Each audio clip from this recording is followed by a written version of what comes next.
बिस्मिल्लाहिर्रहमानिर्रहीम। आज के इस लेक्चर में हम डेटा कम्युनिकेशन एंड नेटवर्किंग के कॉन्सेप्ट्स में बैंडविड्थ यूटिलाइजेशन के हवाले से बात करेंगे, जिसमें हम मल्टीप्लेक्सिंग के कॉन्सेप्ट्स को ऑलरेडी डिस्कस कर चुके हैं। मज़ीद इसका एक ओवरव्यू लेंगे कि मल्टीप्लेक्सिंग बेसिकली है क्या और डिफरेंस कैसे होता है एक स्प्रेड स्पेक्ट्रम के अंदर यानी एसएस के अंदर और मल्टीप्लेक्सिंग के दरमियान क्या डिफरेंशिएशन है मेन, और इसमें हम ओवरऑल व्यू लेंगे कि स्प्रेड स्पेक्ट्रम होता क्या है और इसकी कितने टाइप्स हैं। सो कंटिन्यू करते हैं।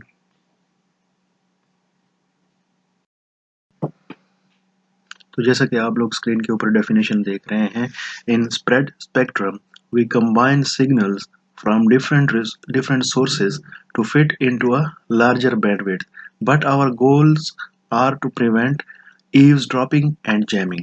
सबसे पहली चीज जो स्प्रेड स्पेक्ट्रम के अंदर हम करते हैं, हम सिग्नल हमारे पास मल्टीपल सोर्सेज या रिसोर्सेज से आ रहे होते हैं। ये सिग्नल्स डिफरेंट हो सकते हैं, डिफरेंट चैनल से आ रहे होते हैं, बाज़ औक़ात एक ही चैनल से मल्टीपल सिग्नल्स आ रहे होते हैं या मल्टीपल चैनल से मल्टीपल सिग्नल्स आ रहे होते हैं। तो हमने उनको एक ही बैंडविड्थ के अंदर, एक लार्जर बैंडविड्थ के अंदर इनको इकट्ठा करना है। लेकिन हमारा जो गोल है वो जस्ट ये नहीं है कि हम मल्टीपल सिग्नल्स को एक ही जगह पे इकट्ठा कर रहे हैं। ये काम मल्टीप्लेक्सिंग भी कर रही है।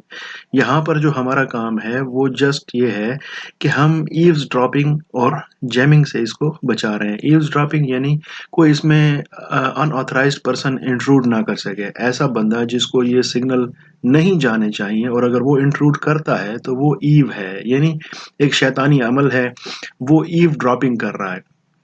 या तो टैपिंग करेगा या इस तरह के बाकी मैकेनिज्म्स यूज करते हुए वो सिग्नल को कैप्चर करने की कोशिश करेगा। जो भी अनऑथराइज्ड पर्सन है, अगर वो सिग्नल को कैच करने की कोशिश करता है तो ये ईव्सड्रॉपिंग है। तो हमने प्रिवेंट करना है सिग्नल को ईव्सड्रॉपिंग से, और इसके अलावा सिग्नल को हमने जैम होने से बचाना है। फॉर एग्जांपल बैटलफील्ड है, और बैटलफील्ड के अंदर एक मिलिट्री को चाहिए कि वो अपने सिग्नल्स को स्मूथली ट्रांसफर करे और वो होप टू होप होते हुए या पॉइंट टू पॉइंट होते हुए अपने मंजिल तक पहुंच जाएं, और बगैर किसी जैमिंग के और बगैर किसी ईव्सड्रॉपिंग के वो सिग्नल वैसे का वैसा जैसे इनिशिएट किया गया था, जैसा कि प्रोड्यूस किया गया था, वैसे का वैसा ही अपनी मंजिल पे पहुंच जाए। किसी किस्म की उसमें अटेनुएशन ना हो, किसी किस्म की उसमें जैमिंग ना हो, किसी किस्म की कोई उसमें ईव्सड्रॉपिंग ना हो। तो गोल बेसिकली ये है। मल्टीप्लेक्सिंग एक सिंपल फिनोमिना है, लेकिन जो एसएस है ये एक कम्प्लेक्स फिनोमिना है, और कम्प्लेक्सिटी इसकी इस वजह से क्रिएट की गई है ताकि ये ईव्सड्रॉपिंग और जैमिंग से इसको सिग्नल को बचाया जा सके। To achieve these goals, spread spectrum techniques add redundancy. redundancy occur होती है, कैसे होती है, प्रीवियसली भी हम इसको क्लास लेक्चर में डिस्कस कर चुके हैं। मजीद भी इंशाल्लाह इसके ऊपर बातचीत होगी। तो बेसिकली दो टाइप्स हैं जो कि हम इस सेक्शन में इनके ऊपर बात करेंगे। एक हमारे पास FHSS यानी फ्रीक्वेंसी होपिंग स्प्रेड स्पेक्ट्रम है, और दूसरा हमारे पास TSSS है यानी डायरेक्ट सीक्वेंस स्प्रेड स्पेक्ट्रम। दोनों में डिफरेंस है, इसके ऊपर इंशाल्लाह बात करते हैं। तो जैसा कि हम प्रीवियसली भी एक ओवरव्यू ले चुके हैं कि मल्टीप्लेक्सिंग के अंदर हम मल्टीपल रिसोर्सेज से जो सिग्नल आ रहे होते हैं, मल्टीपल सोर्सेज सिग्नल्स को जनरेट करते हैं, और हम बैंडविड्थ की जो एफिशिएंसी है उसको अचीव करने के लिए, फॉर एग्जांपल हमारे पास बैंडविड्थ कम है या अगर ज़्यादा भी है तो हम उसको एफिशिएंट वे में जब यूज़ करते हैं तो हम मल्टीप्लेक्सिंग का सोर्स यूज़ करते हैं, मल्टीप्लेक्सिंग की टेक्निक यूज़ करते हैं, और मल्टीपल जो सिग्नल्स हमारे पास डिफरेंट सोर्सेज से आ रहे होते हैं उनको हम कंबाइन कर देते हैं एक ही चैनल के ऊपर, और उसमें हम कंसेप्ट यूज करते हैं सब चैनलिंग का। यानी हम एक ही चैनल से मल्टीपल चैनल्स क्रिएट करते हैं और उन चैनल्स के ऊपर डिफरेंट फ्रीक्वेंसीज को कंबाइन करके भेज देते हैं। ऐसा नहीं होता कि फ्रीक्वेंसीज को इंटरमिक्स करते हैं, बल्कि अलग अलग जा रही होती हैं वो फ्रीक्वेंसीज। वो जो सोर्सेज से सिग्नल्स जनरेट हुए थे वो अलग अलग ही ट्रेवल कर रहे होते हैं, लेकिन एक ही चैनल के ऊपर सब चैनलिंग का कंसेप्ट पाया जाता है। इसी तरह से हम जब स्प्रेड स्पेक्ट्रम की बात करते हैं तो यहाँ पर भी हम एक बैंडविड्थ को मल्टीपल और एफिशिएंट वे में यूज करने के लिए, उसकी जो एफिशिएंसी है वो अचीव करने के लिए हम क्या करते हैं, मल्टीपल जो सोर्सेज सिग्नल आ रहे होते हैं उनको एक बैंडविड्थ के अंदर जो है ना यूटिलाइज कर लेते हैं। उसी बैंडविड्थ के अंदर वो जा रहे होते हैं ताकि हम एफिशिएंसी अचीव कर लें। लेकिन मल्टीप्लेक्सिंग और जो स्प्रेड स्पेक्ट्रम है इसके दरमियान जो बेसिक डिफरेंस है वो ये है कि यहाँ पर स्प्रेड स्पेक्ट्रम में हमारा गोल सिर्फ इतना नहीं है कि हम सिग्नल को कंबाइन कर रहे हैं, जबकि मल्टीप्लेक्सिंग में हमारा बेसिक गोल ही यही है कि हमने सिग्नल को कंबाइन करना है। बहुत सारे जो सिग्नल्स आ रहे हैं उनको एक ही चैनल के ऊपर थ्रो करना है और उसमें सब चैनल का कंसेप्ट पाया जाता है। एसएस के अंदर जस्ट इतना नहीं है, बल्कि हमारा जो बेसिक पर्पस है वो ये है कि हम प्राइवेसी प्रोवाइड करते हैं। हमारे पास सिक्रेसी की हद जो है ना डिफाइन की जाती है कि हम सिग्नल को प्राइवेट उसमें भेज रहे हैं, प्राइवेसी उसमें मौजूद है, यानी वो बगैर किसी जैमिंग के और बगैर किसी ईव्स ड्रॉपिंग के, यानी अनऑथराइज्ड पर्सन के लिए पॉसिबल ही नहीं है कि वो यहाँ पर सिग्नल में इंट्रूजन कर सके, फ्रीक्वेंसी को तोड़ सके, फ्रीक्वेंसी को हैक कर सके, फ्रीक्वेंसी तक पहुंच सके। तो ऐसा कोई सिनेरियो यहाँ पर नहीं है। Spread spectrum basically wireless technologies में यूज़ किया जाता है, वायरलेस एप्लीकेशंस के अंदर यूज़ किया जाता है, जिसमें हमारे पास वायरलेस लैन्स शामिल हैं या फिर हमारे पास वैन्स शामिल हैं। इनमें एसएस को यूज़ किया जाता है। In wireless applications all stations use air or vacuum as the medium for communication. जैसा कि हम जानते हैं कि जितनी भी वायरलेस एप्लीकेशंस हैं उनमें दो किस्म के मीडियम यूज़ होते हैं, या तो एयर को एज अ मीडियम यूज़ किया जाता है या फिर वैक्यूम को एज अ मीडियम यूज़ किया जाता है। इसी तरह से जब ये दो मीडियम यूज़ किए जाते हैं तो इन दोनों मीडियम्स के अंदर इंटरफेरेंस नहीं होनी चाहिए। इंटरफेरेंस से मुराद ये है कि कोई भी अनऑथराइज्ड या अनऑथेंटिकेटेड पर्सन वो इसमें इंट्रूड ना कर सके और ये चीज़ें जैम भी ना हो, यानी सिग्नल जो ट्रैवल कर रहा है इन मीडियम्स के अंदर वो जैम भी ना हो, इसमें मॉलिशियस इंट्रूजन किसी किस्म की ना हो। जैसे कि हम स्पेशली नाम लेते हैं मिलिट्री ऑपरेशंस का, या मिलिट्री जो कम्युनिकेशंस होते हैं बैटल फील्ड्स के अंदर या जनरल रूटीन में भी, तो उसमें किसी किस्म की ऑथेंटिकेशन मतलब ज़रूरी होती है। अनऑथराइज्ड या अनऑथेंटिकेटेड पर्सन जो है ना उसमें इंट्रूड नहीं कर सकता, या किसी किस्म के मॉलिशियस कोड्स उसमें इंट्रूजन नहीं कर सकते। अगर इस डायग्राम को आप फोकस करें तो इसमें आपको तीन प्रोसेसेस नज़र आ रहे हैं। एक वो बैंडविड्थ है जिसके अंदर सिग्नल को ट्रांसमिट किया गया है। अब होता क्या है बेसिकली, यहाँ पर इसके साथ एक रिडंडेंसी मैकेनिज्म अप्लाई किया जाता है, जिसमें आप मिडल में देख रहे हैं कि स्प्रेडिंग प्रोसेस एक जारी है। स्प्रेड से मुराद इसको फैलना, एक्सपेंड करना, फैलाना इस चीज़ को। अब जब आप किसी सिग्नल को जो है ना किसी बैंडविड्थ के ऊपर फॉरवर्ड करते हैं तो उसके अगर आप एसएस टेक्निक्स यूज कर रहे हैं तो उसमें आप उसके साथ कुछ चीज़ों को स्प्रेड करते हैं, स्प्रेड आउट करते हैं। और अगर आप लास्ट में जाकर देखें तो बीएसएस आपको नजर आ रहा है, यानी स्प्रेड स्पेक्ट्रम का एक जो सीक्वेंस है, स्प्रेडिंग जो प्रोसेस है, उसके बाद एक बीएसएस जनरेट होता है।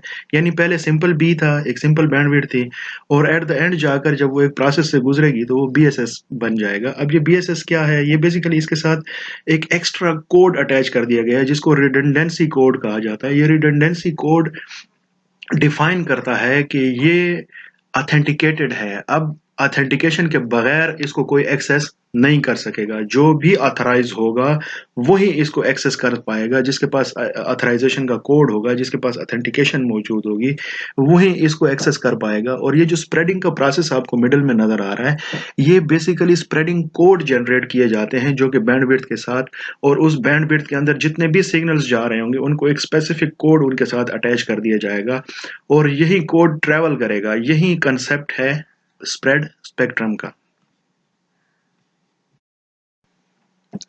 तो जैसा कि हम प्रीवियस स्लाइड नंबर 4 में ये बात देख चुके हैं, उसको हम स्लाइड नंबर 5 में मजीद एक्सप्लेन करने की कोशिश करते हैं कि अगर हम ये सारे गोल अचीव करना चाहते हैं, जैसा कि हम प्रीवियस स्लाइड्स में बात कर चुके हैं कि मल्टीप्लेक्सिंग या स्प्रेड स्पेक्ट्रम के अंदर जो टेक्निक यूज़ की जाती है वो ये है कि मल्टीपल रिसोर्सेज से जो सिग्नल्स आ रहे हैं उनको हम एक ही बैंडविड्थ या एक ही चैनल के ऊपर ट्रांसमिट करने की कोशिश कर रहे हैं या उसको हम ट्रांसमिट करते हैं। तो इस फिनोमिना के लिए हमारे पास एसएस के अंदर जो टेक्निक यूज़ होती है वो है रिडंडेंसी, ताकि हम जो ऑथेंटिकेशन या ऑथराइजेशन का प्रोसेस है उसको भी अच्छे तरीके से अंजाम दे सकें और सिग्नल को हम जैमिंग से भी बचा सकें। तो हम यहाँ पर रिडंडेंसी का कंसेप्ट देखते हैं, यानी एक ही सिग्नल को जब आप फॉरवर्ड करते हैं तो वो एक प्रोसेसिंग मैकेनिज्म से गुजरता है। उस प्रोसेसिंग मैकेनिज्म के अंदर उसके ऊपर रिडंडेंसी चेक्स लगा दिए जाते हैं। और सेकंड लाइन में अगर आप स्लाइड नंबर 5 पे गौर करें, इसमें हमारे पास पॉइंट मौजूद है, if the required bandwidth for each station is B, spread spectrum expands it to BSS such that BSS belongs to B। अब यहाँ पर कंसेप्ट ये है, चूंकि हमारे पास डिफरेंट स्टेशंस हो सकते हैं, डिफरेंट होप्स हो सकते हैं, डिफरेंट पॉइंट्स हो सकते हैं जिनके अंदर से डेटा को गुजरना है। अब हर स्टेशन अपनी मर्जी के मुताबिक वो चीजें अपने पास एक्सेस कर लेता है, उन चीजों तक उसको एक्सेस होती है।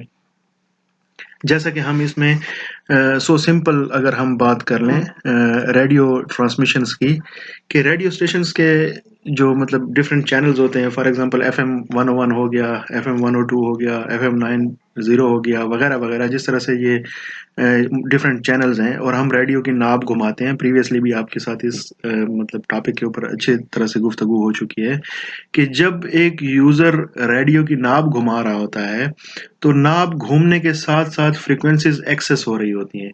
सेम वही कंसेप्ट यहाँ पर भी अवेलेबल है कि जब कोई ऑथराइज्ड पर्सन या ऑथेंटिकेटेड यूजर जब वो फ्रीक्वेंसी ट्यून करने की कोशिश करता है तो वो फ्रीक्वेंसी उसको ट्यून हो जाती है उसके डिवाइस के ऊपर, और जो भी अनऑथराइज्ड पर्सन होता है उसके जो डिवाइसेस होते हैं वो उसको कैप्चर नहीं कर पाते। यही कंसेप्ट है, और इसी कंसेप्ट के साथ हम एसएस को और उसके डिफरेंट टाइप्स जो मौजूद हैं, जो हमने इनिशियली उनका इंट्रोडक्शन किया है, उसके ऊपर बात होगी। अगर इसी स्लाइड के थर्ड पॉइंट पे आप गौर करें, फॉर एग्जांपल हम किसी को कोई लेटर भेजना चाहते हैं, कोई मैसेज भेजना चाहते हैं या कोई गिफ्ट सेंड करना चाहते हैं और वो प्राइवेट है, हम उसको प्राइवेट ही रखना चाहते हैं। जो भी पैगाम हम भेजना चाहते हैं और हम उसको ये चाहते हैं कि वो सेंडर से रिसीवर के दरमियान प्राइवेटली पहुंचे, इसमें प्राइवेसी मौजूद हो, किसी किस्म की उसमें रुकावट पेश ना आए और वो स्मूथली डेस्टिनेशन तक चला जाए और उसमें किसी किस्म की ईव्स ड्रॉपिंग ना हो, कोई अनऑथराइज्ड पर्सन उसको पढ़ ना सके, उस मैसेज को फकत सेंडर और रिसीवर के दरमियान में होना चाहिए। तो इसी तरह से हम उसको पैक करते हैं एक स्पेशल एनवेलप में, उसके ऊपर डिफरेंट टैग्स लगाते हैं, डिफरेंट चेक्स लगाते हैं ताकि उसको कोई और ओपन ना कर सके। अगर ओपन हो जाए तो इसका मतलब यह है कि वो उसमें प्राइवेसी को कंप्रोमाइज कर दिया गया है।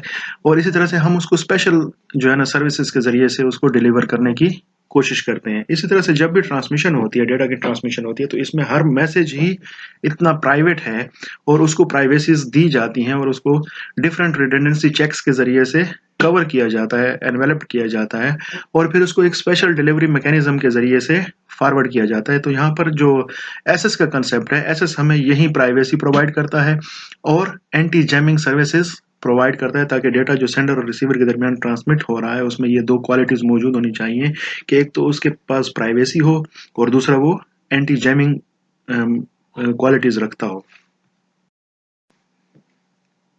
स्लाइड नंबर 6 में हमारे पास एक क्लियर कट कंसेप्ट मौजूद है कि बेसिकली एसएस है क्या। अगर आप पहले पॉइंट की तरफ गौर करें तो उसमें ये बात की गई है, a signal that occupies a bandwidth of B. For example एक सिग्नल हमारे पास आया जो कि मीडियम में आया तो उसके पास बैंडविड्थ है B. It is spread out to occupy a bandwidth of BSS, यानी उसे एक प्रोसेस के अंदर से गुजरना है, एक मैकेनिज्म के अंदर से गुजरना है जिसके अंदर वहां पे उसके ऊपर कुछ चेक्स लगाए जाएंगे, कुछ रिडंडेंसी चेक्स उसके ऊपर लगे हुए होंगे और स्पेशल कोड उसके साथ जनरेट होकर अटैच हो जाएगा तो वो B से BSS बन जाएगा। यानी अब उसके पास स्पेशल कोड्स मौजूद हैं और उन्हीं कोड्स के जरिए से वो रिसीवर के पास जाकर एक्सेस होगा।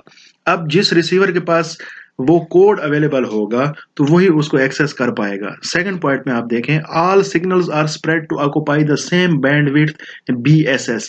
अब उस बैंडविड्थ के अंदर फॉर एग्जांपल 10 सिग्नल ट्रेवल कर रहे हैं और 10 के 10 डिफरेंट सोर्सेज या रिसोर्सेज से आए हैं, तो उन 10 को एक ही चैनल के ऊपर चूंकि ट्रांसमिट किया जा रहा है, लिहाजा उन सब के ऊपर जो BSS या कोड इंप्लीमेंट होगा वो एक ही होगा।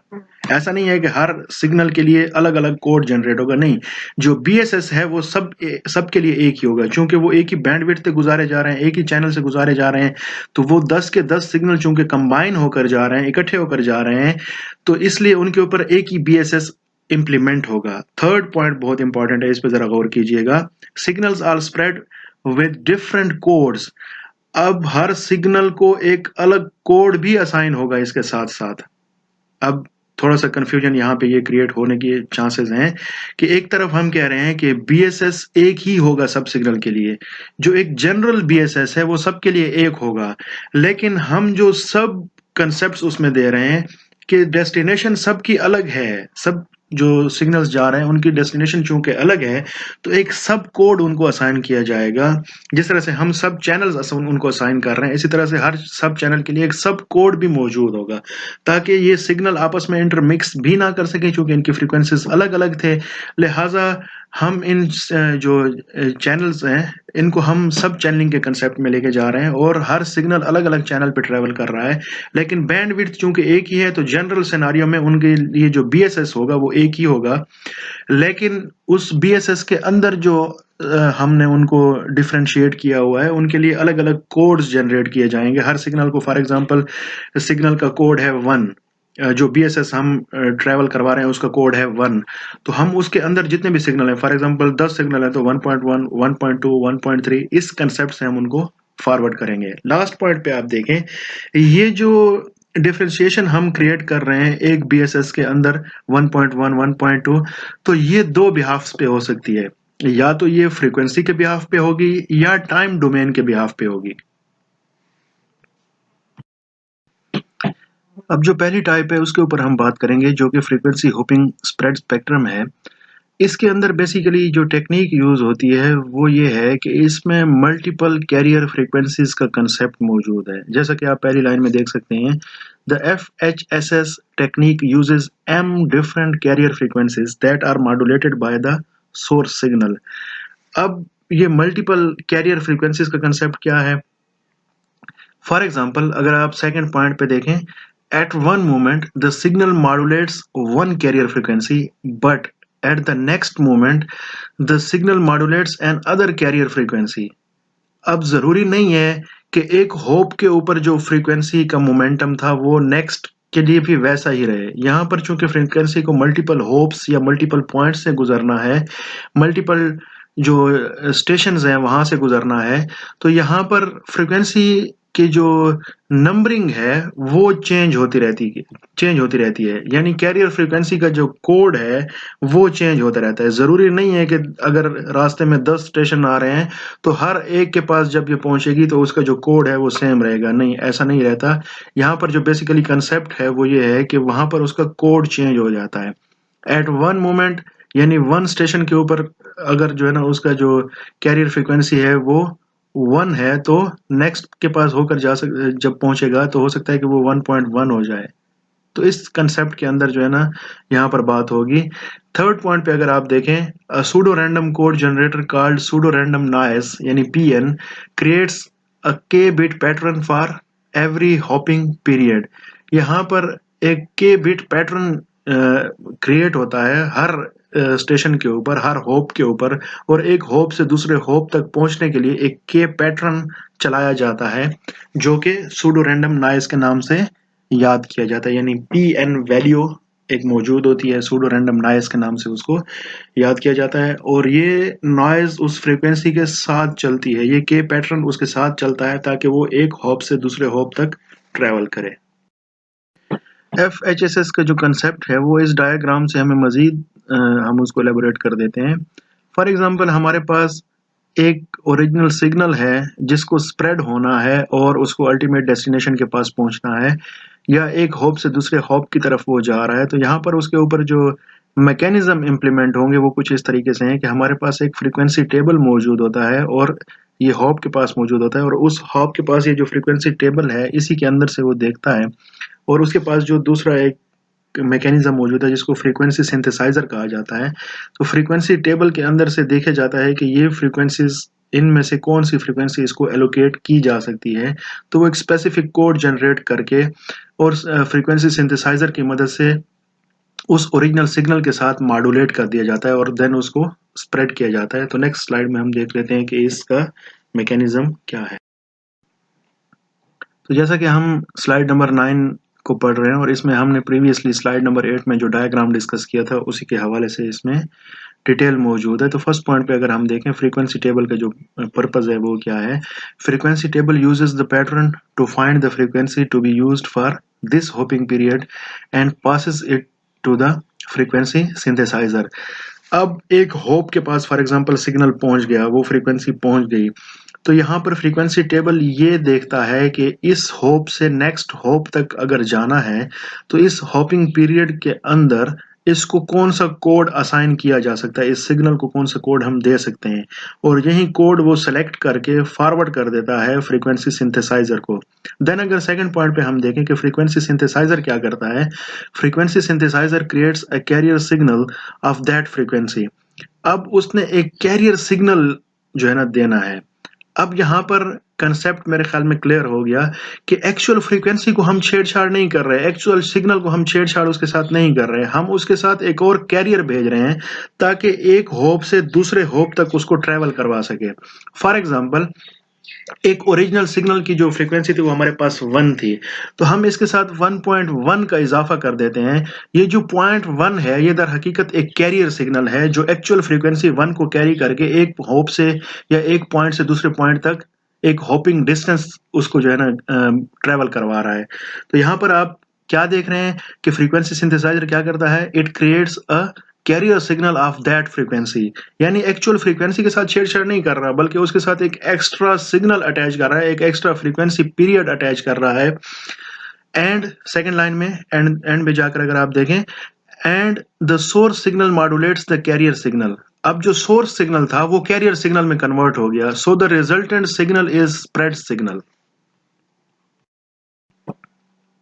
तो कुछ मैथमेटिकल कैलकुलेशंस की बात करते हैं। सपोज वी हैव के इज 3, हमारे पास जो ट्रैवलिंग हम जो है ना करवा रहे हैं उस सिग्नल को, वो हमारे पास फॉर एग्जांपल उसकी जो लेवल है, जो के बिट्स हम जनरेट कर रहे हैं वो हमारे पास 3 है, एंड इट मींस के bit pattern will consist 3 bits.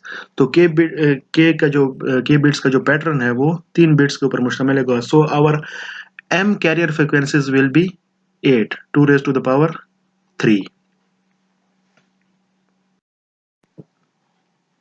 Slide number 10 में हमारे पास एक फ्रीक्वेंसी टेबल है। फ्रीक्वेंसी टेबल के अंदर से किस तरह से उसकी सिलेक्शन की जाती है और किस तरह से एक हॉप फ्रीक्वेंसी को एक कैरियर फ्रीक्वेंसी में किस तरह से तब्दील कर देता है, ये उसका प्रोसीजर दिखाया गया है। स्लाइड नंबर 11 में हमारे पास यहाँ पर बेसिकली एक साइकिल दिखाया गया है कि किस तरह से फ्रीक्वेंसी होपिंग साइकिल चलता है स्प्रेड स्पेक्ट्रम का, कि किस तरह से उसमें फ्रीक्वेंसीज जो कैरियर फ्रीक्वेंसीज हैं उनको किस तरह से एक साइकिल के जरिए से असाइनमेंट्स की जाती है उन फ्रीक्वेंसीज की, ये उसमें बात की गई है। स्लाइड नंबर 12 में हमारे पास FHSS के अंदर जो बैंडविड्थ का जो कंसेप्ट है कि बैंडविड्थ को किस तरह से शेयर किया जा सकता है मल्टीपल चैनल्स के दरमियान। एक होप फॉर एग्जांपल एक ही फ्रीक्वेंसी को जो है ना यूज़ कर रहा है, एक ही फ्रीक्वेंसी चैनल को यूज़ कर रहा है, तो उसने जहाँ पर जो है ना सब चैनलिंग का कंसेप्ट देना है तो किस तरह से होगा। फॉर एग्जांपल पहले पॉइंट में अगर हम बात को डिस्कस करें, if the number of hopping frequencies is m, यहाँ पर फॉर एग्जांपल हमारे पास जो नंबर ऑफ होपिंग फ्रीक्वेंसीज है वो हमारे पास m है, यानी होप्स के पास जो फ्रीक्वेंसी है उसका नंबर है m, और नंबर ऑफ फ्रीक्वेंसीज बहुत सारे हैं, हम उनको एक m के साथ कंसिडर करते हैं। We can multiplex m channels into 1 by using the same BSS bandwidth। Simple concept ये है, जिस तरह से हम एक चैनल को सब चैनल्स में कन्वर्ट कर देते हैं, यहाँ पर हम एक BSS के अंदर रहते हुए उसी बैंडविड्थ को मल्टीपल बैंडविड्थ्स में कन्वर्ट कर देंगे। कैसे होता है ये सब, सेकेंड पॉइंट पे अगर आप देखें, this is possible because a station uses just one frequency in each hopping period. For example एक हॉप ए है और दूसरा हमारे पास बी है, और इनके दरमियान ए ने जब बी की तरफ एक BSS को फॉरवर्ड करना है, एक बैंडविड्थ को फॉरवर्ड करना है, एक फ्रीक्वेंसी कैरियर फ्रीक्वेंसी को उसने फॉरवर्ड करना है, तो उस कैरियर फ्रीक्वेंसी का फॉर एग्जांपल नाम है m। अब एक जो उसके पास सिग्नल का पैटर्न आ रहा है जिसमें बहुत सारे सिग्नल्स मौजूद थे और उसके अंदर उसने वही बैंडविड्थ यूज कर दी, उनको m के नाम से फॉरवर्ड कर दिया, तो नेक्स्ट उसके पास जो सिग्नल्स आ रहे हैं उनको वो m1 के नाम से फॉरवर्ड कर सकता है और उसी बैंडविड्थ को मल्टीपल बैंडविड्थ्स में कन्वर्ट कर देता है। जिस तरह से एक चैनल को हम सब चैनल्स में कन्वर्ट कर रहे होते हैं, उसी तरह से एक बैंडविड्थ को वो मल्टीपल बैंडविड्थ्स में कन्वर्ट कर देता है। सब बैंडविड्थ कंसेप्ट्स यहाँ पर मौजूद हैं। स्लाइड नंबर 12 में जो हम बात कर रहे थे उसको इस डायग्राम के ज़रिए से बहुत खूबसूरती के साथ समझाया गया है। For example frequency division multiplexing में अगर आप इसको कलर वाइज देखें कि एक ही बैंड विड्थ के अंदर 4 फ्रीक्वेंसीज जा रही हैं और चारों की चारों डिफरेंट कलर्स उसको असाइन किए गए हैं। तो यहाँ पर आप उनकी जो अरेंजमेंट है वो देख सकते हैं कि एक टाइम लाइन के ऊपर 4 फ्रीक्वेंसीज को डिफरेंट कलर्स के ज़रिए से अगर हम देखने की कोशिश करें, समझने की कोशिश करें, तो 4 डिफरेंट कलर्स किस तरह से असेंबल्ड किए गए हैं। इसी तरह से अगर आप इसको फ्रीक्वेंसी हॉपिंग स्प्रेड स्पेक्ट्रम में देख लें, तो एक फ्रीक्वेंसी है, उसके अंदर 4 डिफरेंट कलर्स जा रहे हैं। एक ही टाइम लाइन के ऊपर आपने थोड़े-थोड़े वक़्फ़े के ऊपर डिफरेंट कलर स्कीम्स के ज़रिए से फ्रीक्वेंसीज़ को डिस्ट्रीब्यूट कर दिया है। जहाँ यहाँ पे भी 4 फ्रीक्वेंसीज़ रही हैं, डिफरेंट फ्रीक्वेंसीज़ जा रही हैं, लेकिन अब इसमें आपने क्या किया, टाइम लाइन के ऊपर इनको डिस्ट्रीब्यूट कर दिया, थोड़े-थोड़े वक़्फ़े के बाद जा रहे हैं। तो इस तरीके से मेरे ख्याल में बहुत आसानी के साथ इस डायग्राम के ज़रिए से आप समझ सकते हैं कि किस तरह से अरेंजमेंट की जाती है और फ्रीक्वेंसी डिवीजन मल्टीप्लेक्सिंग और एफएचएसएस में क्या डिफरेंस यहाँ पर मौजूद है। स्लाइड स्लाइड नंबर 14 में हमारे पास डी ट्रिपल एस का कंसेप्ट मौजूद है। यहाँ पर बेसिकली एक डिफरेंट मैकेनिज्म है जो कि फ्रीक्वेंसी होपिंग से डिफरेंट है। यहाँ पर अगर आप सेकंड पॉइंट पे गौर करें, we replace each data bit with n bits. यहाँ पर हम जितने भी डेटा बिट्स हमारे पास आ रहे हैं, वहां पर जिस तरह से हमारे पास के बिट्स का कंसेप्ट था कि हम तमाम बिट्स को एक ही जो है ना पैटर्न असाइन कर रहे थे, यहाँ पर हम फॉर एग्जांपल हमारे पास 2⁻³ जो है ना रेशियो मौजूद थी। थोड़ा सा प्रीवियस कंसेप्ट को जहन में लाइएगा कि हम एक होप से दूसरे होप की तरफ जब जब डेटा को फॉरवर्ड कर रहे थे, डेटा से मुराद यहाँ पर वो फ्रीक्वेंसीज हैं, उन फ्रीक्वेंसीज को जब हम फॉरवर्ड कर रहे थे तो हम एक के बिट पैटर्न यूज कर रहे थे। यहाँ पर हम एन बिट पैटर्न यूज कर रहे हैं। के बिट पैटर्न और एन बिट पैटर्न में ये डिफरेंस है कि के बिट पैटर्न के अंदर जितनी भी फ्रीक्वेंसीज जा रही थी उन सबको एक ही बिट के साथ रिप्रेजेंट किया जा रहा था, जिसको हम एम का नाम दे रहे थे। यहाँ पर हम हर फ्रीक्वेंसी के लिए एक अलग बिट पैटर्न यूज करेंगे। ये डिफरेंस यहाँ पर जो मेजर डिफरेंस है वो ये है कि फॉर एग्जांपल हमारे पास 5 फ्रीक्वेंसीज जा रही हैं, तो हर एक के लिए अलग से एक एन बिट पैटर्न यूज होगा जो कि स्प्रेडिंग कोड के जरिए से इनके साथ फॉरवर्ड किया जाएगा। In other words we can say that each bit is assigned a code of n bits. For example आपके पास एक बैंडविड्थ के अंदर 5 सिग्नल जा रहे हैं, तो हर एक को अलग से एन बिट असाइन किया जाएगा। This is called chip. यहाँ पर चिप्स का कंसेप्ट मौजूद है कि हर एक फ्रीक्वेंसी को एक बैंडविड्थ के अंदर अलग चिप असाइन की जाएगी, where the chip rate is n times that of the data bit. अगर इस डायग्राम पर आप गौर करें तो सो सिंपल, जब ओरिजिनल सिग्नल एक मॉड्यूलेटर के पास पहुंचता है तो वहां पर एक उसके पास चिप जनरेटर मौजूद होता है। वो चिप जनरेटर हर फ्रीक्वेंसी के लिए एक अलग n बिट कोड जो है ना फॉरवर्ड कर देता है और मॉड्यूलेटर हर फ्रीक्वेंसी के साथ वो चिप जनरेट करके अटैच कर देता है और फिर उस सिग्नल को स्प्रेड कर दिया जाता है। इस डायग्राम में आपको सिंपल वे के साथ 3 लाइंस में दिखाया गया है कि एक हमारे पास first of all original signal मौजूद है 101 के नाम से, यानी 1 0 एंड 1। अब हर एक के लिए अलग से एक जो है ना, फॉर एग्जांपल एक फ्रीक्वेंसी का नाम हमारे पास 1 था, दूसरी फ्रीक्वेंसी का नाम 0 था, तीसरी फ्रीक्वेंसी का नाम 1 था। तो एक जो हमारे पास ये सिग्नल जनरेट हुआ है, ओरिजिनल सिग्नल जो हमारे पास आया है और उस एक ही बैंड विड्थ के अंदर उसको रखा गया और उसके पास 3 फ्रीक्वेंसीज फॉर एग्जांपल मौजूद है 101 के नाम से। तो यहाँ पर जो स्प्रेडिंग कोड है वो 1 के लिए जो पैटर्न जनरेट करेगा वो आपके सामने मौजूद है, 0 के लिए अलग पैटर्न जनरेट करेगा वो भी मौजूद है, देन लास्ट जो 1 है उसके लिए एक पैटर्न जनरेट करेगा। तो ये जो स्प्रेडिंग कोड है ये दर हकीकत ट्रांसमिट होगा 1 0 और 1 के बिहाफ पे एक स्प्रेडिंग कोड जनरेट होगा और वो ओरिजिनल सिग्नल के साथ अटैच कर दिया जाएगा। तो लास्ट में अगर आप देखें तो एक स्प्रेडेड सिग्नल आपको नजर आ रहा है, ये फॉरवर्ड कर दिया जाएगा। अगर हम बैंडविड्थ शेयरिंग की बात करें तो डी ट्रिपल एस में हम एक एंगल से बैंडविड्थ को शेयर कर सकते हैं और दूसरे एंगल से हम बैंडविड्थ को शेयर नहीं भी कर सकते।